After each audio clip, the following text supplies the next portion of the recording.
La lluvia de Madrid no había dado tregua desde la mañana, convirtiendo la capital en un laberinto de asfalto brillante y reflejos de neón. Conducía a pesar de todo, con los limpiaparabrisas marcando un ritmo frenético contra el cristal que coincidía con la inquietud que golpeaba mi pecho. Necesitaba ver a Vanessa, hablar con ella, sentirme conectado a algo tangible, a cualquier asidero que no me recordara que mi hija llevaba desaparecida 6 meses y 3 días exactos. La torre de cristal se alzaba en el complejo de las 4 torres como un monolito de acero y soberbia contra el cielo plomizo de noviembre. 50 plantas de vidrio y pura ambición. Inmobiliaria Ruiz ocupaba la planta 28 desde hacía 18 años, era nuestro buque insignia.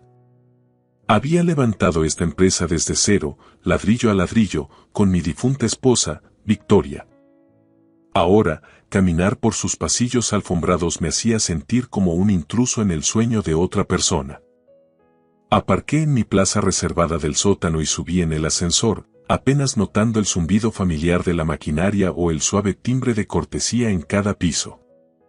Mi mente estaba en otra parte. Llevaba en otra parte desde aquel fatídico 15 de abril. Desde el día en que el coche de Natalie fue encontrado abandonado cerca de una pista forestal en la Sierra de Guadarrama, con las puertas abiertas y las llaves puestas en el contacto. Ni un rastro, ni una pista, ni una huella de mi hija por ninguna parte. Las puertas del ascensor se abrieron en la planta 28. Nuestra recepción era todo madera de nogal y una elegancia contenida, un diseño que Victoria había supervisado personalmente años atrás. Lola Castro levantó la vista desde detrás del mostrador curvo, su sonrisa profesional, siempre impecable, flaqueó ligeramente al verme aparecer sin previo aviso. Señor Ruiz, dijo con esa voz cautelosa que todo el mundo usaba conmigo últimamente. No le esperaba hoy por la oficina. ¿Está Vanessa? Pregunté, esforzándome por mantener un tono ligero, casi casual. Últimamente, todos me hablaban como si fuera de cristal, midiendo cada sílaba, como si al decir algo mínimamente incorrecto fuera a romperme en 1000 pedazos frente a ellos. Lola consultó la pantalla de su terminal. Está con un cliente ahora mismo, en una reunión de consultoría de diseño. Le quedan unos 20 minutos, hizo una pausa incómoda. ¿Quiere que le avise de que está usted aquí? Negué con la cabeza, forzando una media sonrisa. No hace falta, Lola. Esperaré en su despacho. Tenía una llave propia. Vanessa me la había entregado hacía 6 meses, justo después de casarnos en una ceremonia íntima. Siempre eres bienvenido en mi espacio, me había susurrado mientras presionaba la pequeña llave de plata contra mi palma. En aquel momento, el gesto me pareció una muestra de confianza absoluta y entrega. Ahora, recorriendo el pasillo hacia su despacho de la esquina, no estaba seguro de que era exactamente lo que sentía. Abrí la puerta y entré. El despacho de Vanessa era el reverso de mi propia oficina. Era cálido, acogedor, lleno de texturas suaves y obras de arte contemporáneo seleccionadas con un gusto exquisito. Un enorme escritorio de caoba se situaba estratégicamente bajo los ventanales que ofrecían una panorámica privilegiada de la Castellana. En los días despejados, desde aquí se podían ver las cumbres de la sierra. Hoy, sin embargo, solo había una niebla densa que lo devoraba todo. Me dejé caer en una de las sillas de cuero frente a su mesa, intentando sacudirme el frío que se había instalado en mis huesos. El despacho olía a ella, a su perfume. Algo sutil, carísimo, con notas florales que se quedaban impregnadas en la memoria.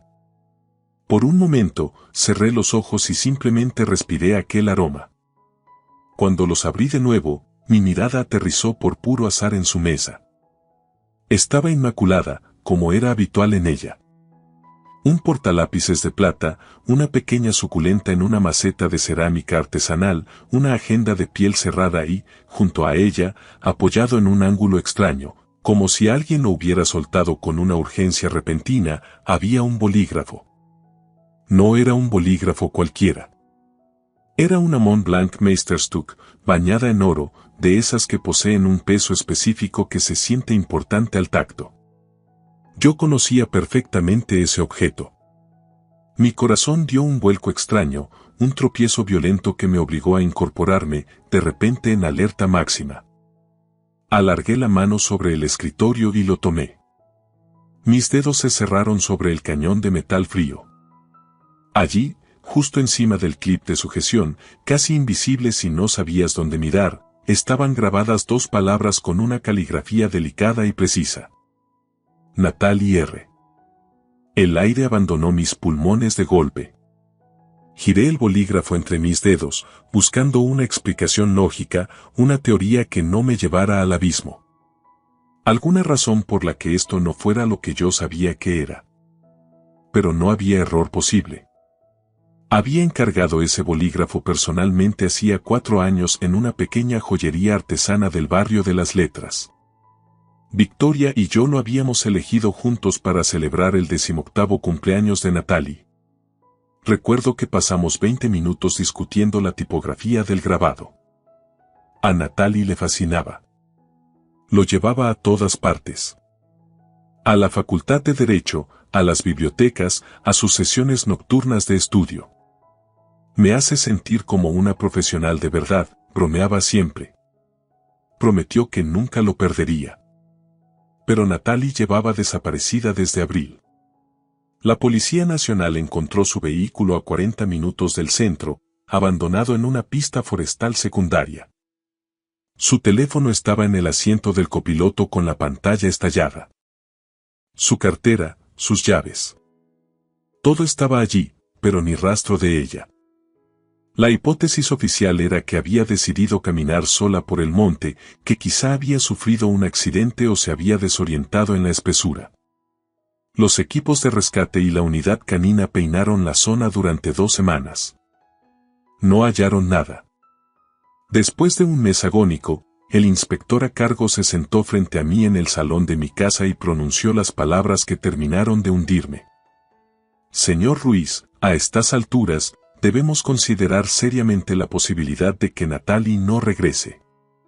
Dejé de escuchar a partir de ese instante. Entonces, ¿qué hacía su bolígrafo, el que juró no perder jamás, sobre el escritorio de mi actual esposa? Me puse en pie, aún sujetándolo con fuerza, con la mente acelerada procesando escenarios. Quizá Natalie visitó a Vanessa antes de desaparecer. Quizá se le cayó por accidente. No. No tenía sentido. Natalie y Vanessa mantenían una relación distante. Mi hija era educada, pero siempre guardaba las distancias con ella. No había motivo alguno para que Natalie hubiera estado en este despacho privado. A menos que... Me quedé observando el bolígrafo. Pesaba más de lo normal. Demasiado. Por puro instinto, o tal vez por una desesperación ciega, agarré el cuerpo del bolígrafo con firmeza y tiré hacia arriba con fuerza. Durante un segundo, nada se dio. Luego, se escuchó un suave clic mecánico, seco, como el sonido de una cerradura de alta seguridad desbloqueándose.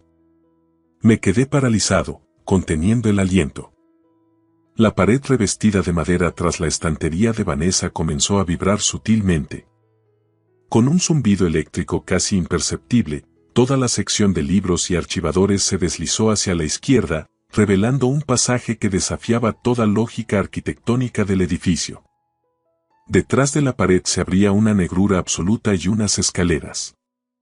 Una estructura estrecha que descendía hacia un espacio que no figuraba en ningún plano de la torre de cristal. Me quedé en el umbral del despacho, con el bolígrafo aún apretado en el puño, contemplando un vacío que no podía explicar.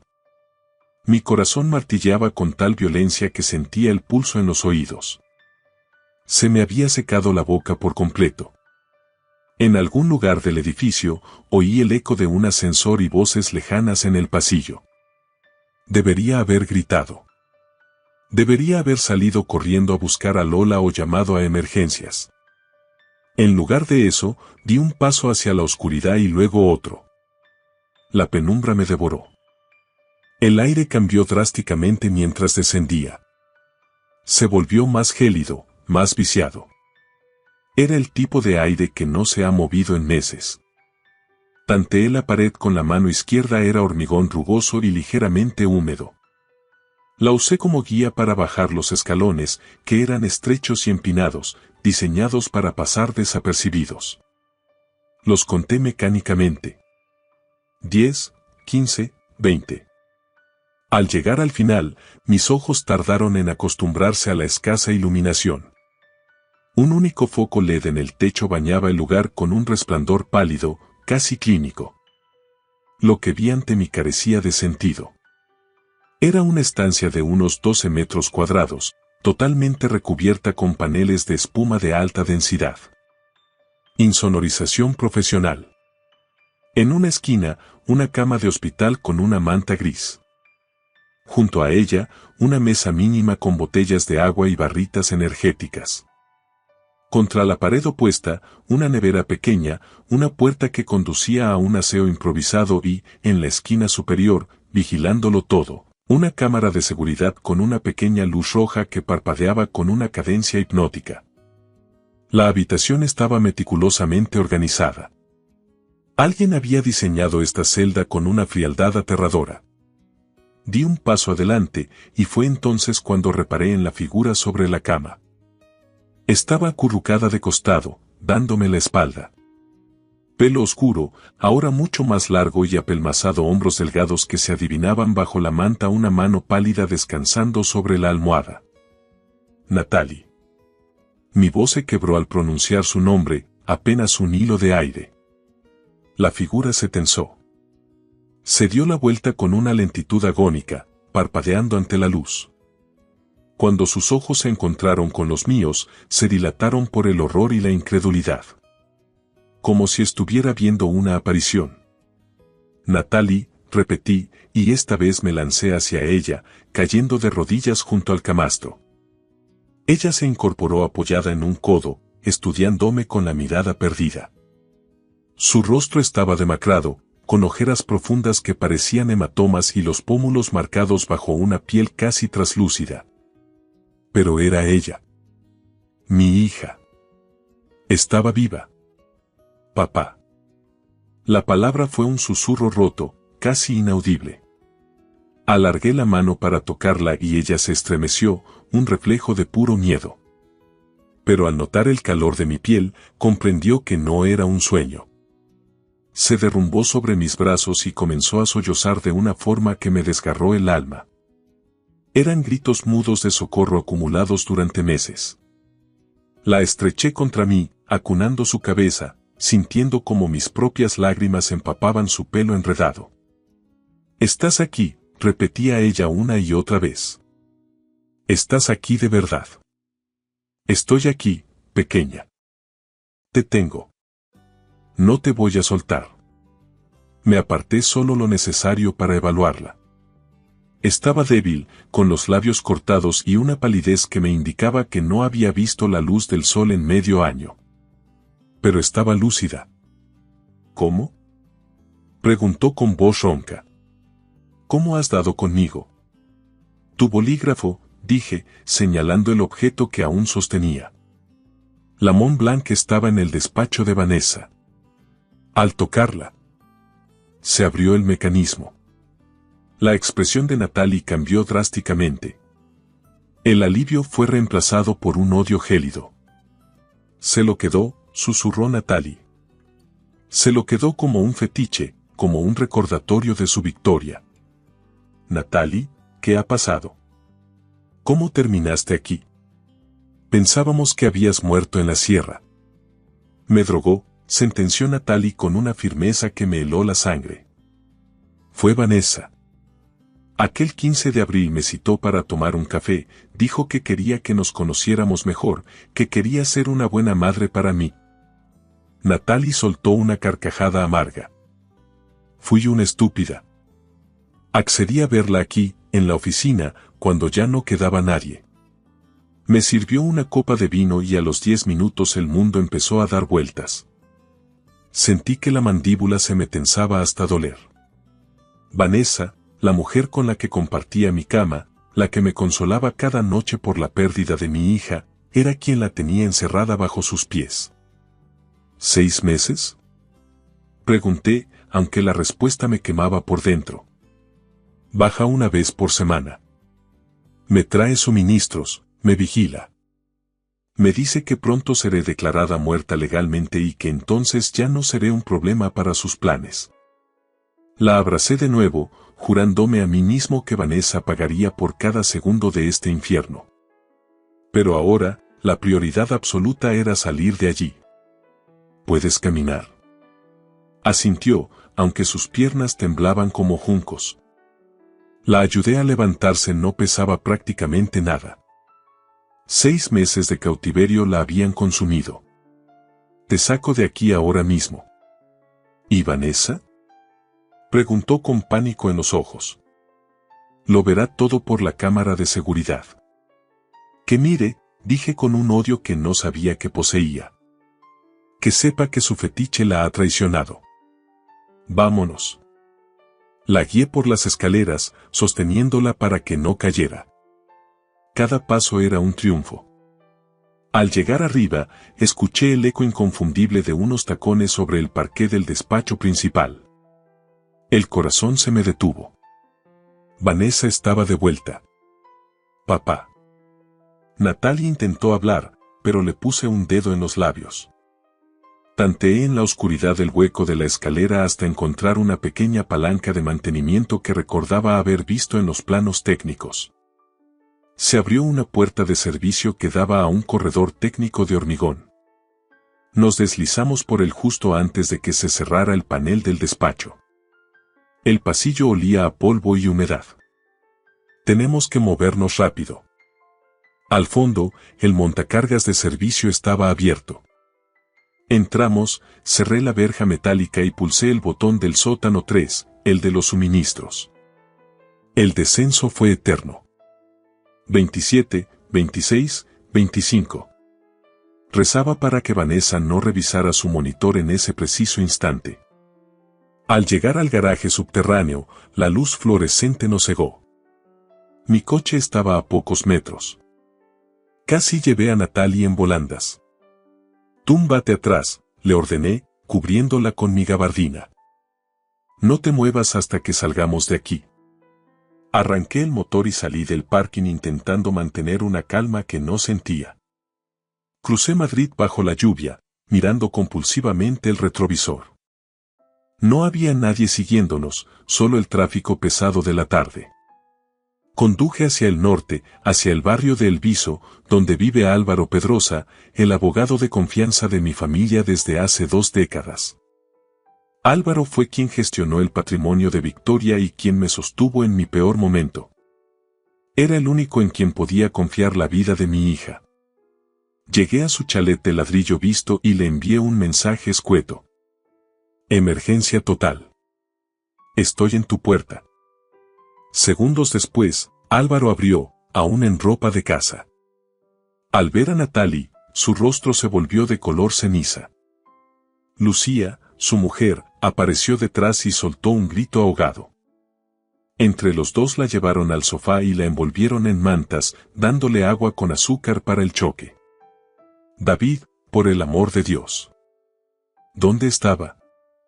Álvaro ya estaba sacando su teléfono. Tengo que llamar a la Policía Nacional y a la Audiencia Nacional, esto es un secuestro de manual. Espera, Álvaro, lo detuve. Hay algo más. Vanessa no ha actuado sola. La habitación se sumió en un silencio sepulcral.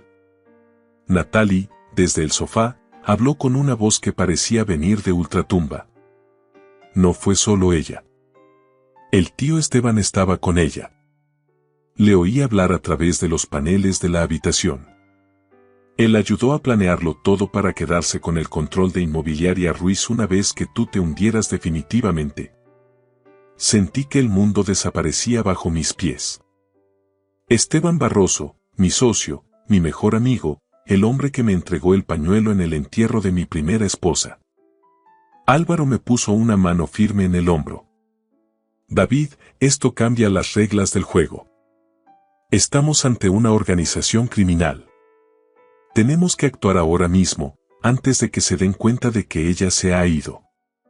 Miré a mi hija, rota pero libre, y supe que la lluvia de Madrid estaba a punto de convertirse en una tormenta que arrasaría con todo.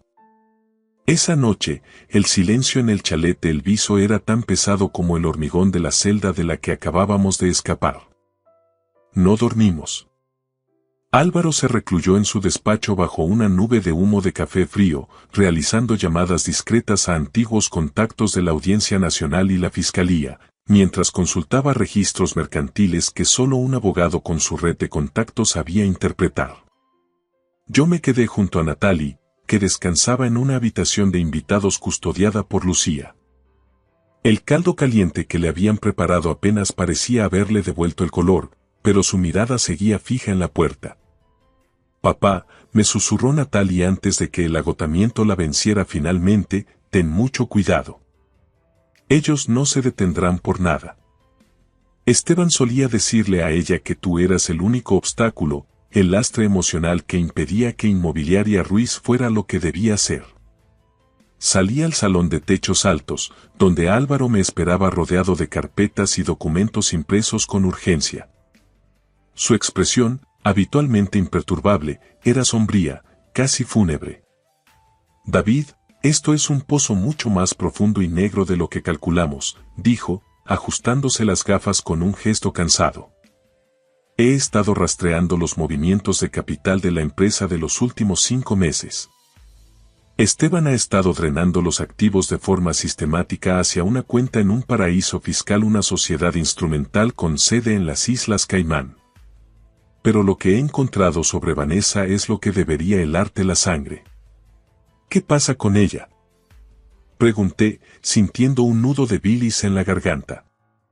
Recordé cada beso, cada palabra de aliento que me dio tras la desaparición de mi hija. Investigué su pasado antes de su llegada a Madrid.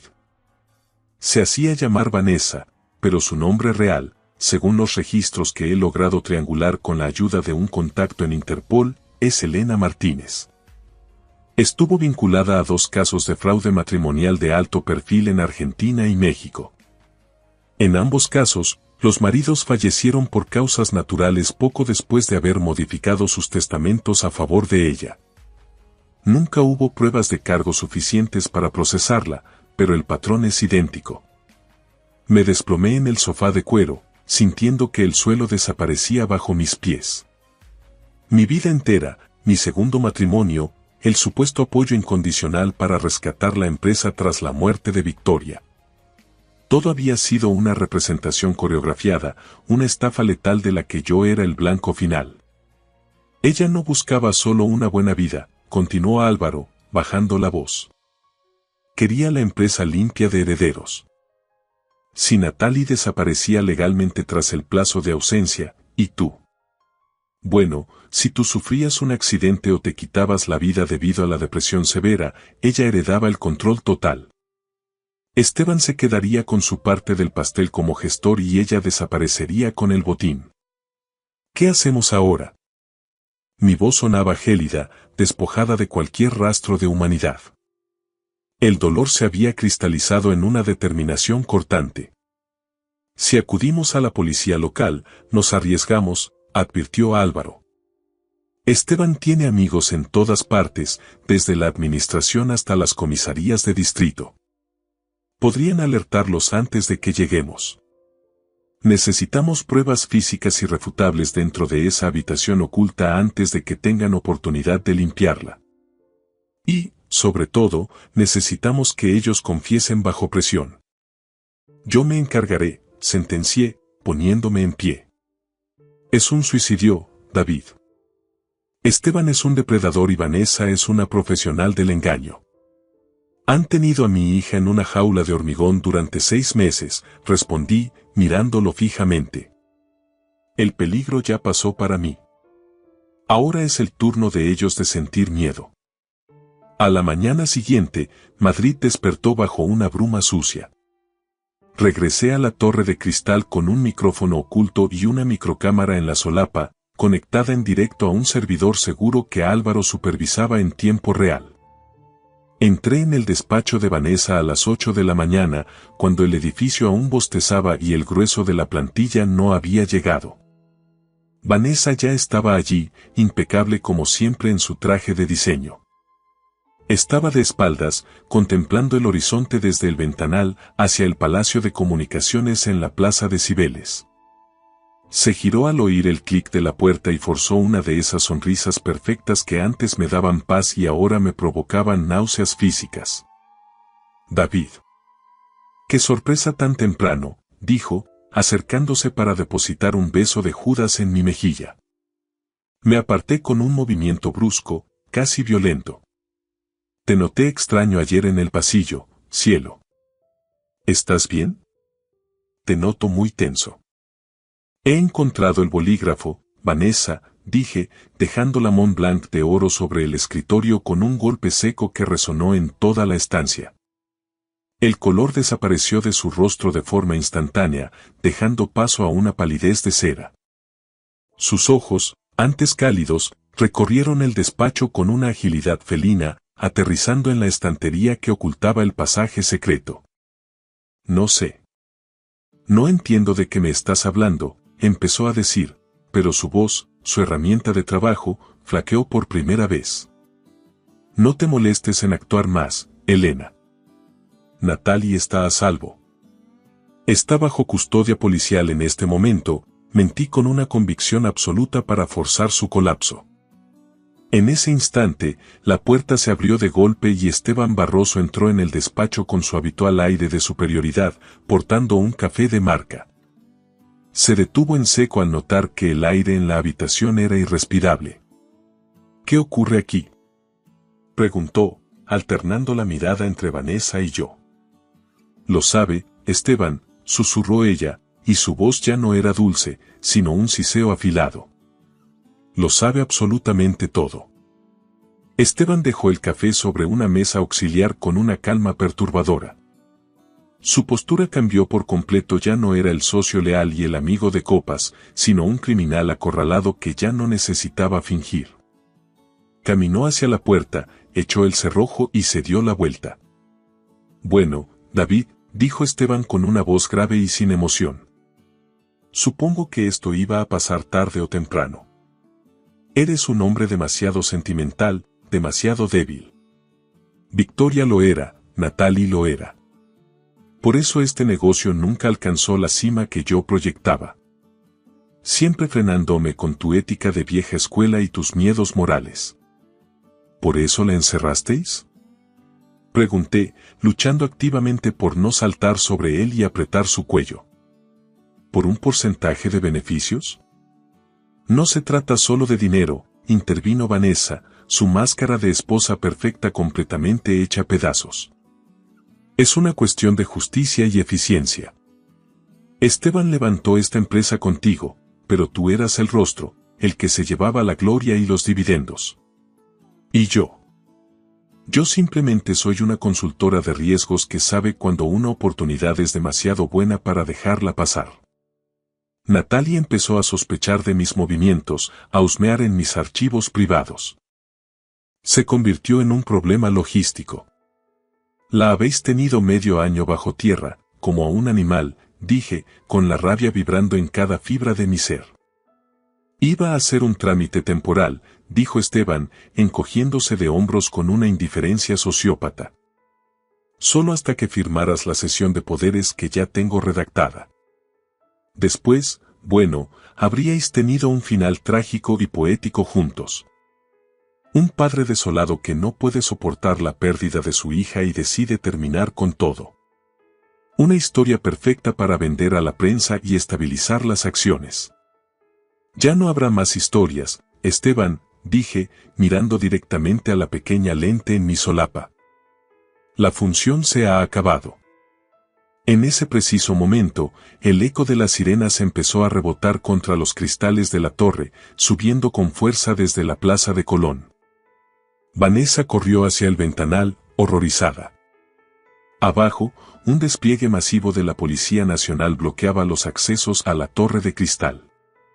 «Has cometido un error fatal, David», dijo Esteban, sacando un pequeño mando a distancia del bolsillo de su chaqueta. No era un arma de fuego, pero era igual de letal. Si yo no salgo de aquí por mi propio pie, esa habitación de abajo se limpiará. Literalmente. He instalado un sistema de supresión de incendios por gas que no deja rastro de vida ni de ADN. Si Natalie sigue ahí, morirá en segundos. Llegas tarde, Esteban, dije, dándome la vuelta hacia la puerta sin mostrar ni un ápice de duda. Natalie no está ahí abajo. Está contando su historia a un fiscal en este mismo momento. Y la policía tiene la transmisión íntegra de esta confesión que acabas de regalarnos.